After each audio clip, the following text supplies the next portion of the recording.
Yeah, there's still a lot of fans that would love to see a sequel with Bayek and I. I want to see a sequel, man. I'm ready, man.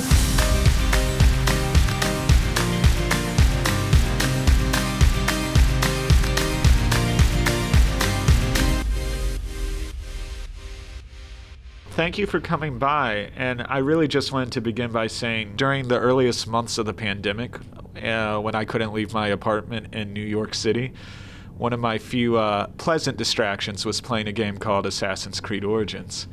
I always wanted to go to Egypt, and it felt like I was living that there. So I wanted to thank you for the major role you had in creating that experience. No, thank you for playing, man. Thank you for playing. Among Assassin's Creed fans, Bayek of Siwa still is one of the most popular characters, certainly one of the most popular protagonists. And I wanted to ask, what does that mean for you?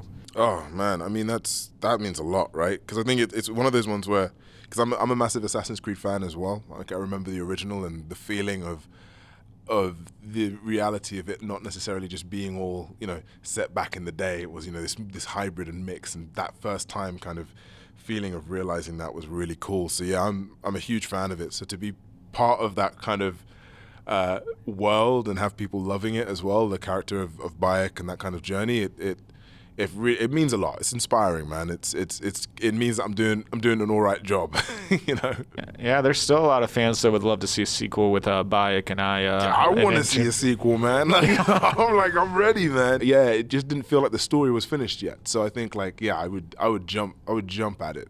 Where would you like to see them go if there was ever another adventure with them? Oh, probably Greece, actually. I know we've already kind of touched upon Greece and Odyssey, but I think there could be something really cool about jumping in it at that time frame as well, and kind of seeing what that looked like. Yeah, Roman occupation. Yeah, exactly. Could you talk a little bit about what that experience meant for you and for your career? Because I believe that was your first major video game voice acting experience. Yeah, I mean, it was one of the. It was a funny one because I never actually knew that you could have a career in games before actually working in it. Even though, I really, I always say this, I got into acting through video games. The stories and the characters that were being portrayed, and these experiences that you are essentially, playing and going through with them. That was my way into stories and a way into that whole sort of world. So yeah, it was massive. And I think what Assassin's Creed did was it opened the sort of my perspective in learning that games can be made by a group of people, a really cool group of people. And it actually, funnily enough, inspired me to start my own game studio and make video games. I think that was really the eye-opener of the world. Because again, all the friends that I made on that job, essentially, were asking questions as to how I got into it and what was the way to make games was through that. Did your perception of acting or games themselves change by going through that process? I think both. I think, one thing on the acting side, because you're working in a volume where nothing looks like it does, my sword is essentially just a long stick, my shield is a dustbin lid, it kind of made me feel like a kid again, and that really sparked my love for imagination and playing and storytelling. And I'd say, ultimately, as I say, within the game dev sort of space, it made me realize as well, oh man, you can really enjoy making games and enjoy kind of telling stories in that format, and you could tell whatever story you want, I think the fact that with even, again, Assassin's Creed Origins was, I think, the first to kind of break away from the previous Assassin's Creed games, in regards to how it plays out, kind of more like an open world to a degree. And they could do that because they could. And I think that's really inspiring and exciting. And that's sort of why I'm very much inspired and excited to sort of bring out games, because we can in any way, shape, and form. Did you know immediately afterward on doing the game that you wanted to branch into starting your own studio, or how did that come about? Yeah, I think it wasn't straight away. I think it was simmering. I think the seed had been planted. I thought it was one of those really cool ones, right? But I think I was still in my, the headspace of I'm an actor and, I still want to explore, telling more stories in film and TV and games, But it definitely sparked my imagination and interest in learning what it means to run a studio, essentially, for sure. Well, to talk about that studio, Surgent, I know that you're developing over multiple platforms, games obviously, but also cinema, also television. Do you think the distinctions between those mediums are fading away? Yeah, I think truly. I mean, look, ultimately, the connecting tissue or the connecting line, I'd say, between them all, film, TV, games, theater, is storytelling. And it's the love for storytelling and using the right medium in order to tell that story. And I think that's something that we really want to push for and champion is this love for stories, and how can we tell them in the most interesting way using the medium that respects it in the best way.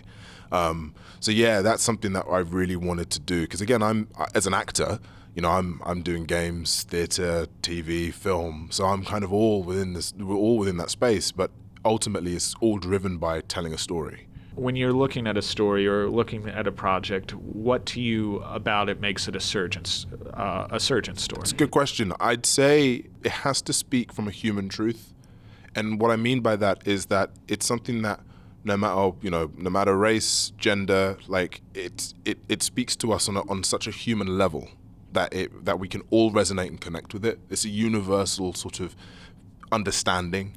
It goes beyond language. It's almost primal in a way, and that to me is what makes it a Surgent project or a Surgent piece. Is it is truly rooted in what makes us human, and finding that connection there. I know you have a commitment to having a more diverse group of voices in these mediums. Do you feel like that specifically has been underserved in the gaming realm? Yeah, I think so, but I also think like it like any industry, it takes time to evolve, right? It begins with a bunch of friends making cool stuff, and then as as technology evolves and as time and stories evolve, and the interest of the audience evolves, we want to hear it more from other places and different perspectives, right? And I think like that is something that naturally happens and naturally comes through, right? We are naturally curious animals, and I think like that's why you do end up looking down the line of like, oh, I wonder what like African mythology is like. Oh, Indian mythology is pretty cool, and that's sort of where it comes from. It comes from a place of curiosity, and I think that that also feeds into the element of hearing different perspectives and different voices at the same time. Could you talk about maybe one you're working on or you're really excited about right now? Yeah, yeah, I can. So the game that we're making is Tales of Kenzera, which at its core, it's about grief, right? It's about this young kid who's going through the journey of having lost his father. And it's very personal to me as well, and kind of resonates to my journey after losing my father.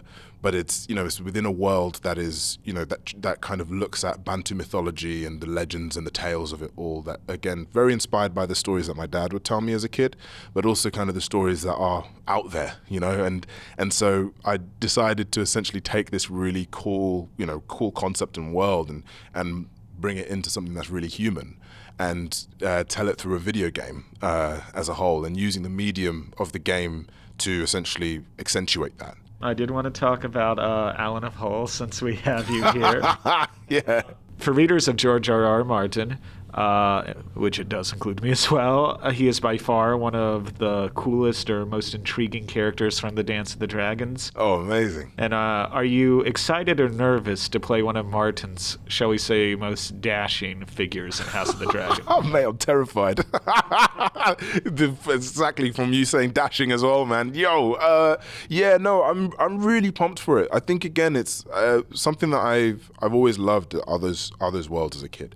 These kind of fantasy sort of spaces, and the beauty of kind of jumping into George's sort of universe is that it's the dragons are there and that's all cool, but it's all about human politics and connections and relationships, and that's what's really, really special about it. And so I think I just remember getting the call from the showrunner, from Ryan, basically saying we'd love you to play Alan within the House of the Dragon. I remember thinking, this is definitely a prank call, because you can't just call me up and tell me that I'm playing such a great role. It was incredible. So I'm nervous and terrified, but also very excited. You get to film scenes with dragons now. I know, right? It's going to be great. Alan has a long and legendary arc through the Dance of the Dragons and well beyond. Would you be interested to explore his entire journey in the years to come? Oh, absolutely. You know, put me in the shoes, man. Like I'm there now. I'm learning about him and feeling him. Like I feel like there's definitely space to kind of explore and jump into those stories and kind of go even deeper there as well. Thank you so much. This was wonderful. Thank you very much, man. Thank you.